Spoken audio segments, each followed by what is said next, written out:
दोस्तों, आज हम एक बिल्कुल नया वीडियो बना रहे हैं। बहुत सारे लोग सोचते हैं कि अपन इन्वेस्ट क्या करें, किस स्टॉक में पैसा लगाएं। जो नए इन्वेस्टर्स होते हैं या नए ट्रेडर्स जो भी होते हैं, अकाउंट तो बना लिया डीमैट अकाउंट पर, किस कौन से स्टॉक में अपन जो है पैसा लगाएं, कौन सा स्टॉक अच्छा रिटर्न देगा, कौन सी कंपनी अच्छी है, कौन सी बेकार है, ये सब कैसे अपन पता लगा सकते हैं। तो आज मैं इस वीडियो में आपको ये बता रहा हूँ कि आप कौन कौन से स्टॉक पकड़ने चाहिए, आपको कौन सा स्टॉक बेहतर है, वो आप किस वे में आप खुद एनालिस कर सकते हो। आपको किसी दूसरे की ज़रूरत नहीं है कि दूसरे की टिप पे आप काम कर रहे हो, उसने बोल दिया कि अच्छा है स्टॉक, इसमें पैसा लगा दे, कल को नुकसान होगा तो वो थोड़ी कुछ देगा आपको, ये तो आपके रिस्क है ना। तो आप खुद कौन कौन से स्टॉक ढूंढ सकते हो, वो कैसे करना है, वो मैं आपको इस वीडियो में बताने वाला हूँ। तो ये बहुत इंटरेस्टिंग वीडियो होने वाली है, बिलीव मी, बहुत इंटरेस्टिंग वीडियो होने वाली है। इसमें मैं बहुत सारी चीज़ें बताऊंगा, लास्ट में तो एक सरप्राइज़ है, आप देखना एंड तक, एक बढ़िया चीज़ मिलेगी आपको। इसमें आपको सब चीज़ बता दूंगा मैं आपको, कंपनी में हमें क्या क्या चीज़ कहाँ से देखनी है, कौन सी कंपनी मतलब किसकी एनुअल रिपोर्ट देखनी चाहिए, किसकी नहीं देखनी है, और भी क्या क्या चीज़ें आप देख सकते हो एक्स्ट्रा, कहाँ से देखनी है, ये सब मैं आपको इस वीडियो में बताने वाला हूँ। तो हम स्टार्ट कर रहे हैं इस वीडियो को। इसका वीडियो का नाम ये रखा है, how to get stock ideas to invest. Okay, तो हम स्टार्ट करते हैं। एक स्टोरी से स्टार्ट करेंगे। वॉरेन बफेट को तो आप सब जानते हो, इन्वेस्टर के किंग है वो तो। मतलब जितना पैसा उन्होंने इन्वेस्ट करा उतना, मतलब इन्वेस्टिंग का नाम है, मतलब उन्होंने ही चलाया है सब। वॉरेन बफेट तो बिल्कुल दिमाग में बैठा हुआ है। बर्कशायर हैथवे उनकी कंपनी है, मोस्ट एक्सपेंसिव शेयर है वो, $3.5 लाख का शेयर है वो। मतलब 2-2.5 करोड़ के आसपास अपने इंडियन की करेंसी में बैठता है। तो अगर वो एक शेयर भी खरीद सकते हैं अपन, तो उसका एक अप डाउन अपने एक डेली इनकम है, उसका अप डाउन है $500 का होता है, एक दिन का $500-600 का, बहुत होते हैं वो। ठीक है। अब वॉरेन बफेट क्या बोलते हैं, 1993 में एक एडम स्मिथ ने इंटरव्यू लिया था उसका, उनका। तो जो ऑथर है सुपर मनी बुक के, उन्होंने पूछा था अगर स्मॉल इन्वेस्टर है तो वो कैसे पता करे अच्छे इन्वेस्टमेंट अपॉर्चुनिटीज़, मतलब कौन से स्टॉक में पैसा लगा है वो कैसे पता करेगा। अब उसके पास कुछ नॉलेज चाहिए, नहीं है मतलब। तो वॉरेन बफेट ने बोला कि 40 साल पहले ही मेरे पास भी कुछ नॉलेज नहीं थी, पर उन्होंने हर एक कंपनी के बारे में समझा। तो वो अभी भी यही बोलते हैं नए इन्वेस्टर्स को कि हर एक कंपनी के बारे में समझो, कि जितनी पब्लिकली कंपनी लिस्टेड है उस हर एक कंपनी के बारे में समझो, और जो उनका ये बैंक रेडी होगा नॉलेज का, वो उनको हेल्प करे कौन सी कंपनी सिलेक्ट करनी चाहिए, कौन सी कंपनी का ग्रोथ अच्छा है, कौन सी कंपनी आगे और अच्छा परफॉर्म कर सकती है, पास डेटा देख के और फ्यूचर प्रिडिक्शन करके। तो वो सब आपको जो है बैंक ऑफ, ये जो आप बैंक इकट्ठा करोगे ना नॉलेज का, पढ़ पढ़ के एनुअल रिपोर्ट्स वगैरह जितनी भी चीज़ें आप पढ़ोगे, वो सब पढ़ पढ़ के जो इकट्ठा करोगे ना नॉलेज, उससे पता चलेगा। अब एडम स्मिथ ने पूछा कि ऐसे तो बहुत सारी पब्लिक कंपनी लिस्टेड है, जो 27,000 लिस्टेड है यूनाइटेड स्टेट्स में, तो कैसे हर एक का पढ़ें। तो वॉरेन बफेट ने बोला कि हमेशा जो है स्टार्ट ए से ही होती है, किसी भी चीज़ की शुरुआत करोगे आप ABCD से करनी पड़ेगी। आप नया बिजनेस करोगे, स्टार्टिंग ABCD से होगी। आप पढ़ाई भी करोगे तो भी स्टार्टिंग ABCD से होगी। ऐसा नहीं है आप डायरेक्ट चैप्टर्स पढ़ने लग जाओ। मतलब जैसे आप CA ही कर रहे हो, जैसे मैं तो CA कर रहा हूँ, तो मैं तो CA का एग्जांपल दे रहा हूँ। आप इसमें भी कुछ लेवल्स होती है ना, CA जैसे CA फाउंडेशन होता है, CA इंटरमीडिएट होता है, फिर CA फाइनल होता है। तो ऐसा तो है ही नहीं कि आप CA फाउंडेशन करे बिना डायरेक्ट इंटर में आ जाओ, डायरेक्ट फाइनल में आ जाओ। जब तक आप फर्स्ट लेवल क्लियर नहीं करोगे तब तक आप सेकंड लेवल को समझ नहीं पाओगे, सेकंड लेवल क्लियर नहीं करोगे थर्ड लेवल समझ नहीं पाओगे। इसमें आप कुछ भी चीज़ स्किप नहीं कर सकते हो। तो सेम रूल हर जगह अप्लाई होता है। अब अगर आप ए से स्टार्टिंग से स्टार्ट नहीं करोगे तो आप नहीं समझ पाओगे। यहाँ पे हर एक कंपनी आपको क्लासीफाई करनी पड़ेगी। एक चीज़ बताता हूँ, हर आपको ना एक ग्रुप बनाना पड़ेगा अपना। मतलब जैसे अपन BSc का एग्जांपल लें, तो BSc में जैसे अपन ले लेते हैं 200 कंपनीज, टॉप टॉप जो आती है 200 कंपनीज लेते हैं अपन। उसमें आपको सिलेक्ट करनी पड़ेगी कि आपको कौन कौन सी कंपनी समझ में आ रही है। जो कंपनी आपको समझ में नहीं आ रही है वो आपके सर्कल में नहीं होनी चाहिए। एक सर्कल या ग्रुप बनाओ, 10 कंपनी का बनाओ या 20 कंपनी का बनाओ, ज़्यादा कंपनीज का बनाओ भी मत। लेस इज़ मोर, ये आपको लास्ट में एक स्लोगन है, मतलब एक चीज़ है, वो चेकलिस्ट है एक तरीके की। जो कम होता है वही बहुत होता है। जितना कम आप सिलेक्टेड अपॉर्चुनिटीज़ रखोगे, अगर आपने 10 कंपनी का ग्रुप है तो आप सिर्फ 10 पे फोकस करो, बाकी 100-200 गई तेल लेना, उससे कोई मतलब नहीं अपने को। ये 10 कंपनी की आपको इतनी अच्छी स्टडी करनी है, इसकी हर एक एनुअल रिपोर्ट पढ़ो, 5 साल की एनुअल रिपोर्ट पढ़ो, 5 साल के रेशियोज़ देखो, 5 साल के चार्ट्स देखो, 5 साल की ग्रोथ देखो, 5 साल की ईपीएस में क्या क्या चेंज आया, कितनी सेल बढ़ी, आगे क्या फ्यूचर प्लान्स है कंपनी के, ये सब इस 10 कंपनी में फोकस करना है।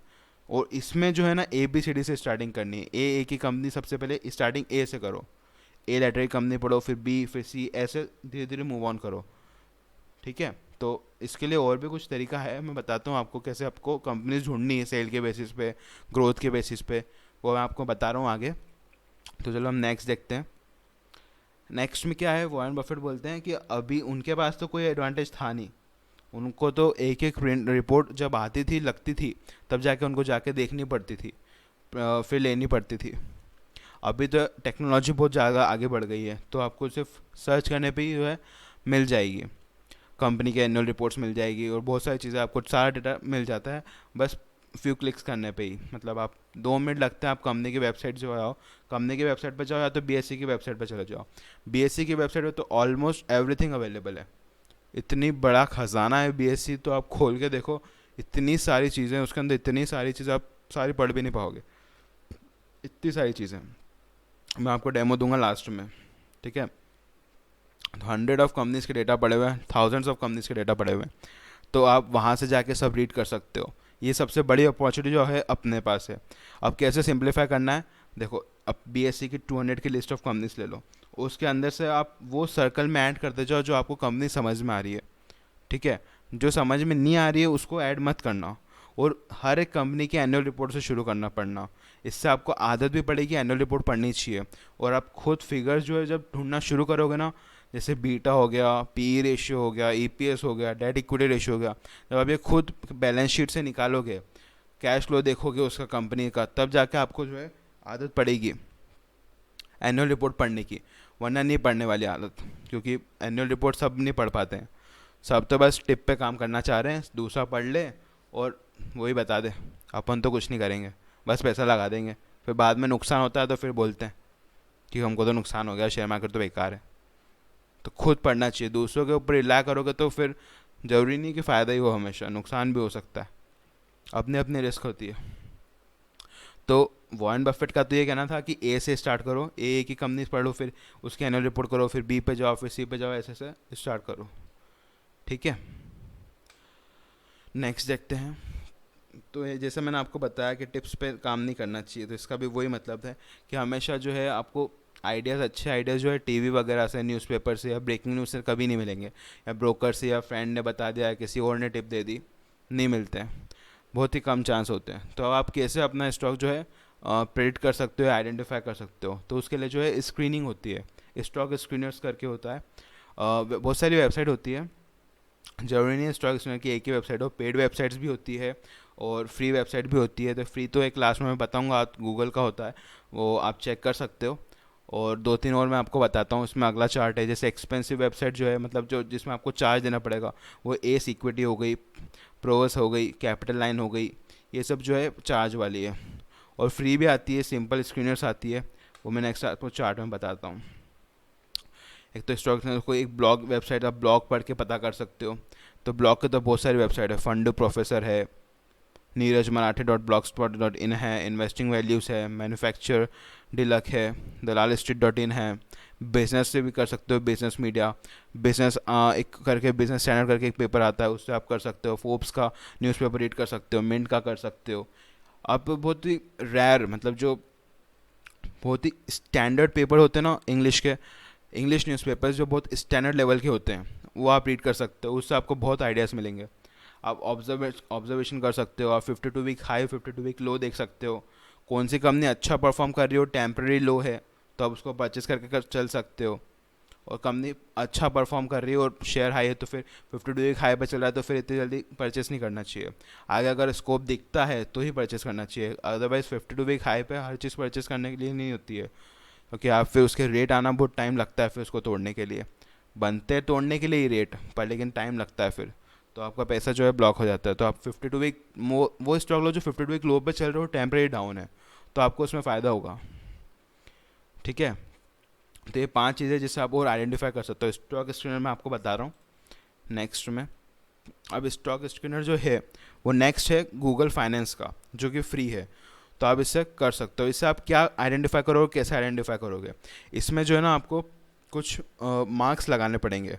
जैसे अपन एक एलिजिबिलिटी क्राइटेरिया नहीं होता है कॉलेज में, जैसे आप 12th पास को इतने परसेंटेज होंगे तभी आप एलिजिबल हो पाओगे, वैसे ही अपन जो है एलिजिबिलिटी क्राइटेरिया लगा देंगे कंपनी का अपने हिसाब से कि अपने को क्या क्या देखना है कंपनी में। जैसे एग्जांपल के तौर पे मैंने यहाँ पे ले रखा है 5 साल की सेल्स की ग्रोथ, जिसकी 10 से 50% से है, ठीक है, और ज़्यादा कम भी नहीं हो, ज़्यादा हाई भी नहीं है, ठीक है, और जिसकी 5 साल का ईपीएस ग्रोथ भी 10 से 50% है, इसका नेट प्रॉफिट मार्जिन इंक्रीज़ हो रहा है 5% से 75% तक इंक्रीज़ हुआ है, और जिसका एवरेज रिटर्न भी जो है 15% से 100% तक इंक्रीज हुआ है, ठीक है, और जो लेटेस्ट है डेट इक्विटी शेयर वो 100% से कम है। ऐसा कुछ मैंने लगा रखे हैं, आप भी अपने हिसाब से लगा सकते हो। उसकी मैं एक इमेज बताता हूँ आपको, अगर आप ये आइडेंटिफाई करोगे ना तो ऐसा मिलेगा। जैसे इंडिया सिलेक्ट कर लो, यहाँ पे गूगल के उसमें जाओगे आप, अपनी कंट्री सिलेक्ट कर लो, फिर अपना BSE NSE जो स्टॉक एक्सचेंज सेलेक्ट करना है वो सिलेक्ट कर लो, और सेक्टर्स तो अगर आपको सारे कंपनी, जैसे ऑयल सेक्टर चाहिए तो फिर वहाँ पे ऑयल कर दो, मेटल चाहिए तो मेटल कर दो, ऐसे वगैरह वगैरह आप चेंज कर सकते हो।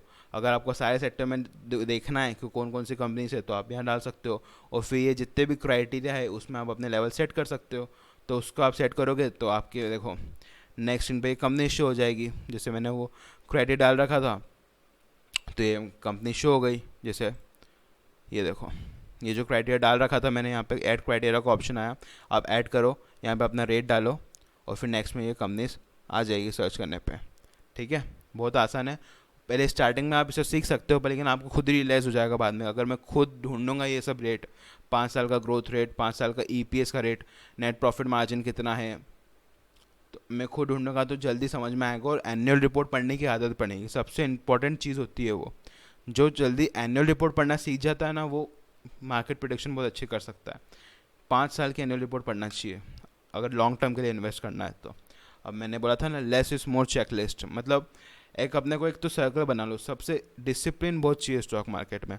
अगर आप एक डिसिप्लिन में काम करोगे ना तो आपको हमेशा प्रॉफिट होगा। ज़्यादा हाईला नहीं बनना हो, तब ज़्यादा ओवर स्मार्ट बनने की कोशिश मत करना है। स्टॉक मार्केट ऑलरेडी बहुत ओवर स्मार्ट होता है आपसे। आप 100 करोगे वो आपके 1000 रुपये खो देगा। आप 100 रुपये कमाओगे आपको 1000 ले जाएगा साथ में। 100 के 1000 भी करेगा, 100 के 500 भी करेगा, पर जब जाएंगे ना तो 1000 के 5000 जाएंगे, ठीक है। तो ऐसा मत करना कुछ भी। तो इसीलिए अपनी लिमिट में काम करो। अपना एक सर्कल बना लो 10 कंपनी का, कि 10 कंपनी रोज़ देखूंगा मैं, तो ये आपका एक कॉम्पिटेंस का सर्कल बन गया। अब इसके बारे में जब भी कोई अपडेट आएगी तो आपको सबसे पहले आपको पता होनी चाहिए। ऐसा नहीं है कि 1000 कंपनी में ध्यान रख रहे हो और एक कंपनी का भी ढंग से नहीं पता। तो बेटर यही है कि आप 10 कंपनी लो सर्कल में, और 10 कंपनी के बारे में अच्छे से पता करो, ठीक है। और जो लेस इज मोर, मतलब एक सारे क्राइटेरिया मत देखो। आप 10 क्राइटेरिया जो बेस्ट है वो 8 क्वेश्चन निकाल रखे मैंने, कि एक 8 क्वेश्चन कम से कम आपको देखने चाहिए कंपनी के बारे में, या पूछने चाहिए। मतलब खुद से ही पूछो कि ऐसा होगा कि नहीं होगा इसमें, फिर सर्च करो, वेबसाइट पे जाके सर्च करो। और भी बहुत सारी वेबसाइट्स हैं, गूगल करो, सब मिलेगा। गूगल बहुत बड़ी चीज़ हो गई है, ठीक है। तो जितना आप रीड करोगे उसके बारे में उतना फ़ायदा मिलेगा। तो कम जो है क्राइटेरिया रखो, जो कि लेस इज मोर, इसका मतलब यही है कम रखो ताकि आपको ज़्यादा आउटपुट मिले। अगर आप ज़्यादा रखोगे तो ज़्यादा स्टडी कर नहीं पाओगे, इसीलिए कम रखो तो ज़्यादा स्टडी कर पाओगे अच्छे से। तो क्योंकि क्या होता है कि मतलब जो भी इन्फॉर्मेशन है वो आप 20 मिनट्स में 80% कम नहीं जान लेते हो आप। 20 मिनट्स का मतलब 20% आप टाइम स्पेंड करोगे उसके ऊपर, और 80% जो अवेलेबल इन्फॉर्मेशन समझ जाओगे। अब जो 8 क्वेश्चन है मैंने जो निकाले हैं वो आपको मैं बता देता हूँ। 8 क्वेश्चन देखो। बिजनेस कैसा है, अच्छा है, सिंपल है, आसान है समझने में, रन करने में आसान है। तो कॉम्प्लेक्स बिजनेस नहीं होना चाहिए। कॉम्प्लेक्स बिजनेस के आगे फिर डिफ़िकल्टी फेस करता है, इसलिए तो ये ग्रोथ अच्छी हो सकती है। कंपनी की ग्रोथ कैसी है सेल में, ईपीएस में, कंसिस्टेंटली देखो 5 से 10 साल की। अगर कंसिस्टेंटली ग्रोथ हो रही है कंपनी तो अच्छी कंपनी है। कंसिस्टेंसी बहुत इंपॉर्टेंट है। 1 साल ग्रोथ कर रही है, 1 साल डाउन हो गई, बेकार काम, ठीक है। कंपनी आगे 10 साल में कैसी दिखती है आपको, आप क्या प्रेडिक्ट करते हो, आगे दूसरे लोग क्या प्रेडिक्ट करते हैं, दूसरे रिव्यूज़ क्या आ रहे हैं कंपनी के, प्रोडक्ट कैसे हैं, ये सब जो है ना आपको देखना चाहिए, ठीक है। तो ये तो हो गया, बात ख़त्म। फिर उसके बाद 4th क्वेश्चन, कंपनी परफॉर्म कैसा कर रही है। How company use to retain earnings in the past, a very important question to answer. मतलब बहुत, जैसे अब कंपनी कमा तो रही है पैसा, अब वो यूज़ कैसे कर रही है, रिटेन अर्निंग्स तो है उसकी, अब वो किस में यूज़ कर रही है, कैपिटलाइज कर रही है या एसेट मेंटेन करने में जा रहा है पैसा, या सेविंग कर रही है या कहीं और इन्वेस्ट कर रही है। वो बहुत इंपॉर्टेंट क्वेश्चन है कि कंपनी जो पैसा रिटेन कर रही है वो कहाँ यूटिलाइज कर रही है, डिविडेंड दे रही है, कुछ तो कर रही होगी ना, खाली तो पैसा रख नहीं सकते। और कंपनी में सस्टेनेबिलिटी कैसी है, pricing power, gross margins, competitor जो है उनकी लीड कैसी है, उनके ऊपर लीड कैसी है, एंट्री बैरियर्स कैसे हैं, दूसरे जो नए प्लेयर्स मार्केट में आना चाहते हैं वो आसानी से आ सकते हैं कि नहीं आ सकते, अगर नहीं आ सकते तो फिर उस कंपनी की मोनोपोली हो जाएगी। तो ये बहुत अच्छा पॉइंट हो गया ना, फिर मोनोपोली हो जाएगी तो फिर उसको तो कोई मुकाबला दे ही नहीं पाएगा। अगर एंट्री बैरियर्स बहुत स्ट्रांग होंगे तो नए प्लेयर आने में बहुत मतलब टाइम लगेगा ना, और वक्त भी लगेगा, मतलब पैसा भी बहुत लगेगा, और मतलब सोचेंगे 10 बार आने के लिए, ताकि क्योंकि एग्जिट भी टफ हो जाएगी ना, अगर एंट्री डिफिकल्ट है तो एग्जिट भी टफ होगी। उसका मैनेजमेंट कैसा है, और कंपनी को कैपिटल एक्सपेंडिचर कितनी ज़रूरत पड़ती है, और कंपनी कितना कैश जनरेट कर सकती है, क्योंकि अब कोरोना के टाइम में जैसे कोविड पैंडेमिक आया, इसमें तो कैश बहुत इंपॉर्टेंट हो गया था ना। अब जिसके पास कैश था वो तो सर्वाइव कर गया, जिसके पास कैश नहीं था वो सर्वाइव ही नहीं कर पाया। ठीक है, तो ये कुछ इंपॉर्टेंट क्वेश्चन हैं, ये आपको समझने चाहिए। अब आपको एक चीज़ दिखा दूँ, मैं बीएससी की वेबसाइट दिखाता हूँ मैं आपको। चलते अपन बीएससी की वेबसाइट पे,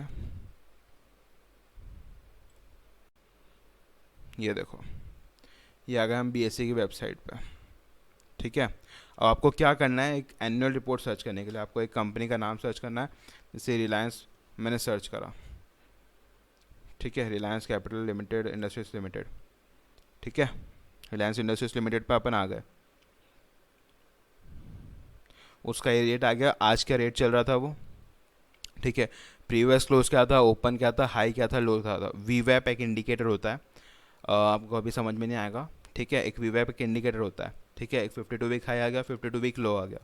अपर प्राइस बैंड क्या है, लोअर प्राइस बैंड क्या है, मतलब कितना ऊपर तक जा सकता है हाईएस्ट और कितना नीचे जा सकता है, freezing, up freezing, down freezing. Market capital कितने की है, फ्यूचर में कितने हो सकती है, एफ एंड ओ में, मतलब फ्यूचर्स में टर्नओवर कितने करोड़ का है आज का। ठीक है, ईपीएस है, पी रेशियो दे रखा है, price to book value ratio दे रखा है, रिटर्न ऑन इक्विटी दे रखा है। ठीक है, ये सब दे रखा है, ये चार्ट्स भी दे रखे हैं। और फिर उसके बाद अब एनुअल रिटर्न्स पढ़नी है अपने को, तो एनुअल रेटिंग के लिए जाएंगे अपन यहाँ पे फाइनेंशियल्स में, फाइनेंशियल्स में, और रिजल्ट भी देख सकते हैं अपन कौन कौन से अभी पास रिजल्ट आए, और एनुअल रिपोर्ट यहाँ से 2021 की एनुअल रिपोर्ट यहाँ से डाउनलोड कर लो आप, 2000 पिछले 10 साल की एनुअल रिपोर्ट आपको मिल जाएगी, तो ये आप यहाँ से पढ़ सकते हो। ठीक है, और भी बहुत सारी इन्फॉर्मेशन होती है, इसके पेयर ग्रुप क्या क्या है वो आप देख सकते हो, Gujarat Adani gas, deep industries, कितना बोनस डिविडेंड दिया है, एनुअल ट्रेंड क्या है, ये सब आप यहाँ से देख सकते हो। क्या डिस्क्लोजर दिया है उसने कॉर्पोरेट गवर्नेंस में, शेयर होल्डिंग पैटर्न कैसा है, मीटिंग्स कब है, बोर्ड मीटिंग, वोटिंग रिजल्ट्स क्या है, डेट अदर्स वगैरह क्या चीज़ है, कितना डेट है। वैसे रिलायंस डेट फ्री कंपनी है, ऐसा आप यहाँ से सब देख सकते हो। और मैं आपको बताता हूँ इन्वेस्टर्स के बारे में एक चीज़, और मैं बताता हूँ आपको। अब जैसे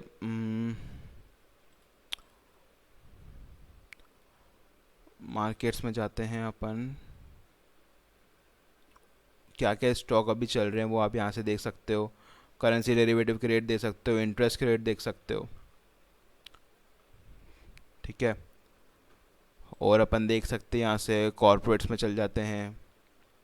अब कॉर्पोरेट्स में क्या कौन कौन से, अब बोलते हैं ना जैसे आज इनका रिजल्ट आने वाला है, आज उनका रिजल्ट आने वाला है, तो कैसे पता चलता है, सब यहाँ से पता चलता है। ये देखो, अब रिजल्ट क्या डेट है, 28 को इसका आने वाला था, इसका आने वाला था, 30 को इसका आना था, 31 को इसका था, 31 को जैसे बहुत सारी कंपनीज के लिए शेयर्स है जो है, मतलब रिजल्ट आने वाले हैं, तो इस पर फोकस कर सकते हैं। तो कहाँ से पता करता है, सब बीएससी पर लिस्ट होता है।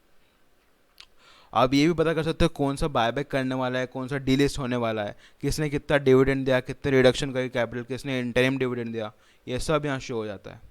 देख रहे हो ना आप ये साइट, ये देखो मैं आपको और बताता हूँ, इसमें कंप्लायंस अदर इन्फॉर्मेशन में जाते हैं अपन। अब यहाँ कॉर्पोरेट अदर इन्फॉर्मेशन लिस्ट है, मतलब डे ट्रेडिंग नहीं कर सकते हो आप। कभी कभी होता है ना, जैसे आप ये शेयर बाय करना चाह रहे हो पर ये हो ही नहीं रहा है, वो पता होता है कि वो बैन है ट्रेड में, तो वो कैसे पता चलता है? वो यहाँ से पता चलता है।